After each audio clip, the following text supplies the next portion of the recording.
Assalamualaikum warahmatullahi wabarakatuh. My name is Malam. I'm gonna explain the phonology. Phonemes. Phonemes in any language, we can identify a small number of regularly used sounds, vowels, and consonants that we call phonemes. For example, the vowels in words pin and pen are different phonemes, and so are the consonants at the beginning of the words pet and bed. What are syllable, stress, and intonation? Syllable at larger units of speech. For example, hot, clean, expensive, beautiful. What is stress? Stress is described as the relative strength of syllables. For example, present for noun, present for verb. What is intonation? Intonation is the use of the pitch of the voice to convey meaning. For example, what is your name? How dare you? What is accents? Accent is they are pronounced differently by people from different geographical places, from different social classes of different ages and different educational backgrounds.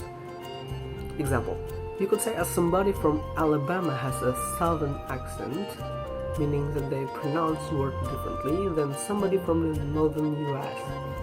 However, accent would not refer a southerner use of the word y'all that would fall under the category of southern dialects. What is dialect? Dialect is a word to refer a variety of a language which is different from others, not just in pronunciation but also in such matters as vocabulary, grammar, and word order. Differences of accents, on the other hand, are pronunciation differences only. What is received pronunciation? This is a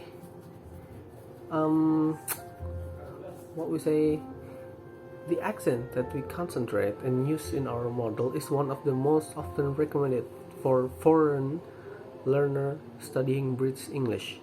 It has for a long time been identified by name received pronunciation, but this name is old-fashioned and misleading. The use of word received to mean accepted or approved is nowadays very rare, and the word is used in that sense seems to imply that the other accents will not be acceptable or approved of. Articulators above the larynx. We have a large and complex set of muscles that can produce changes in the shape of vocal tract, and in order to learn how the sound of speech produced, it is necessary to become familiar with the different parts of the vocal tract. These different parts are called articulators, and the study of them is called articulatory phonetics. Articulators. The pharynx is a tube which begins just from above the larynx. It is about 7 cm long in women and about 8 cm in men. And at its top, and it is divided into two. One part being the back of the oral cavity, and the other being the beginning of the way through the nasal cavity.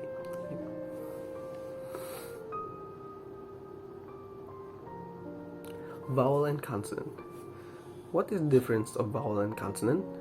The most common view is that vowels are sounds in which there is no obstruction to the flow of air as it passes from the larynx to the lips. If we say that the differences between vowels and consonants is a difference in the way that they are produced, there will inevitably be some cases of uncertainty of disagreement. This is a problem that cannot be avoided. We begin to study English of English sounds in this course by looking at vowels, and it is necessary to say something about vowels in general before turning the vowels of English.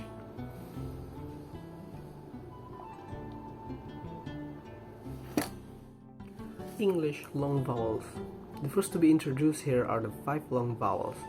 These are the vowels which tend to be longer than the short vowels in similar contexts. It is necessary to say in similar context because, as we shall see later, the length of the Old English vowel sounds varies very much according to their context and the presence of or absence of stress. Diphthongs. BBC pronunciation has a large number of diphthongs sounds, which consists of a movement or glide from one vowel to another. A vowel which remains constant and does not glide is called pure vowel. In terms of length, diphthongs are similar to the long vowels described above. Perhaps the most important thing to remember about all diphthongs is that the first part is much longer and stronger than the second part. For example, most of the diphthongs I, as in the word I and I, consist of a vowel, and only in about the last quarter of the diphthong does the glide to I become noticeable. Triphthongs. The most complex English sounds of the vowel type are triphthongs. They can be rather difficult to pronounce and very difficult to recognize. A triphthong is a glide from one vowel to another and then to a third, all produced rapidly and without interruption. Larynx. Larynx, as in the neck, it has several parts. Shown in the main structure is made of cartilage. The larynx structure is made of 2 large cartilages inside the box. Made by these 2 cartilages are the vocal folds, which are 2 thick flaps of muscle rather than like a pair of lips. An older name of this is vocal cords.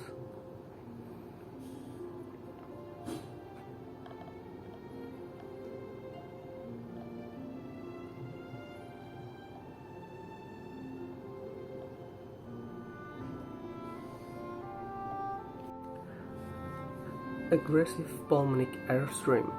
The previous section referred several times to air passing between the vocal folds.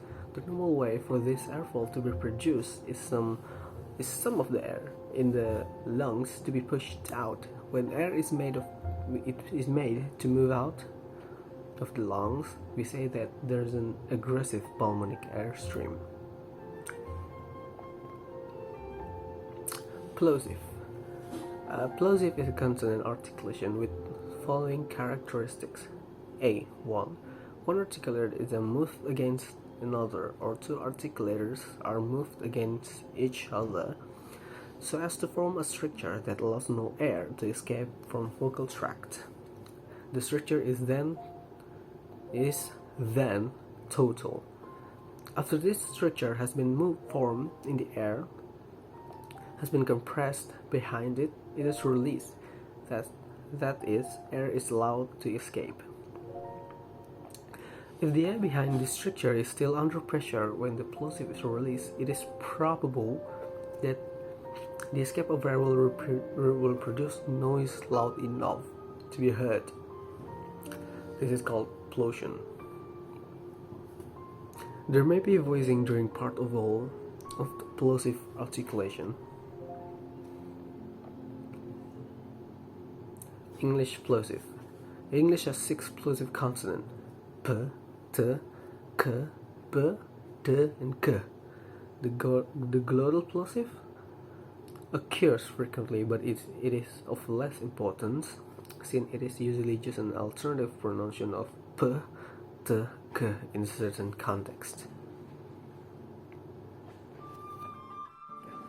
In talking about making airflow into and out of the lungs, the process has been described as though the air were free to pass with no obstruction.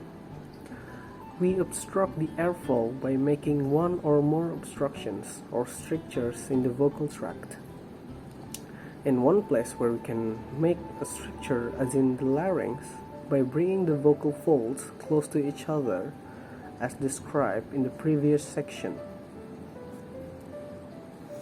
Remember that there will be no vocal folds vibration unless the vocal folds are in the correct position. In the air below the vocal folds is under enough pressure to be forced through the glottis. If the vocal folds vibrate, we will hear the sound that we call voicing or phonation. There are many different sorts of voicing that we can produce. Think of it, the differences in the quality of your voice between singing, shouting, and speaking quietly. Or think of it, the different voices you might use reading a story to young children, in which you have to read out what is said by characters such as giants, fairies, mice, or ducks.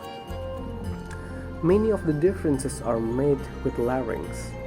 We can make changes in the vocal folds themselves.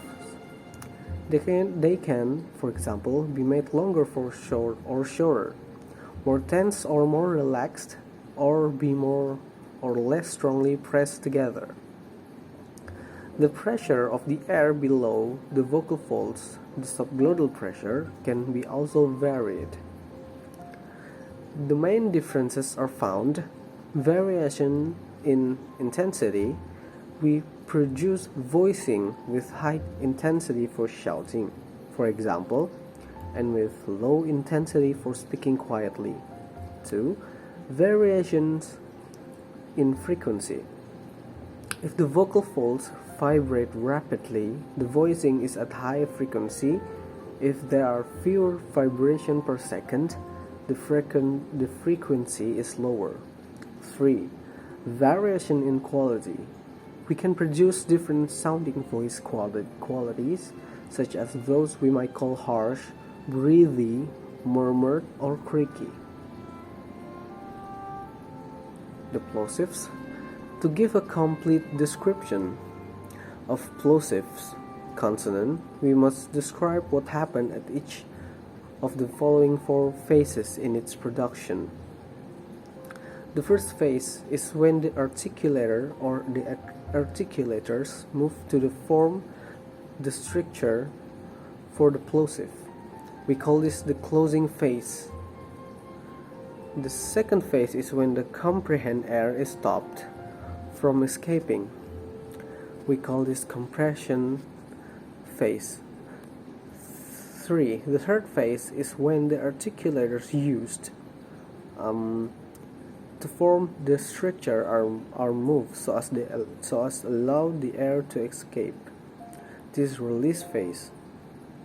The fourth phase is what happened immediately after the third phase, so we call it the post-release phase. All 6 plosive can occur at the beginning of a word, initial position. Between other sound, medial position, and at the end of a word, final position. To begin with, we will look at plosive preceding vowels, which can be abbreviated as CV, where the C stands for a consonant and V stands for a vowel. Between vowels, VCV, and the following vowels, VC. First, initial position, CV. The closing phase for P, T, K, and B, and D, G, takes place silently. During the compression phase, there is no voicing in P, T, K, in B, D, G. There's normally very little voicing. It begins only just before the release.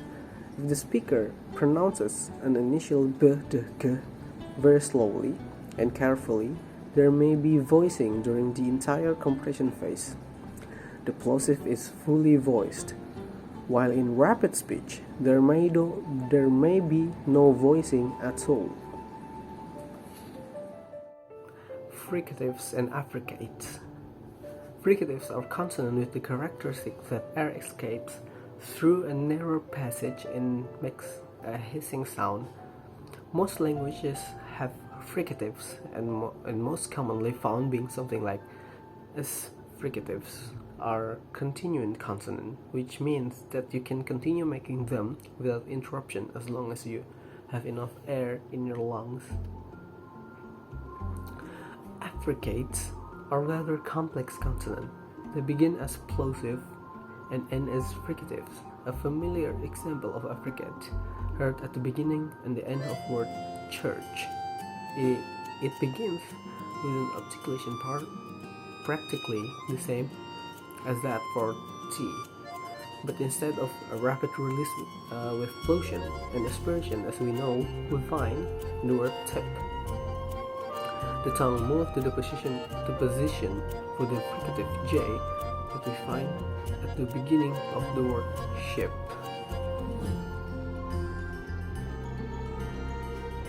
The fricatives of English.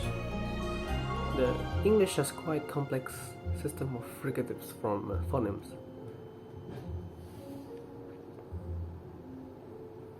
The affricates of English.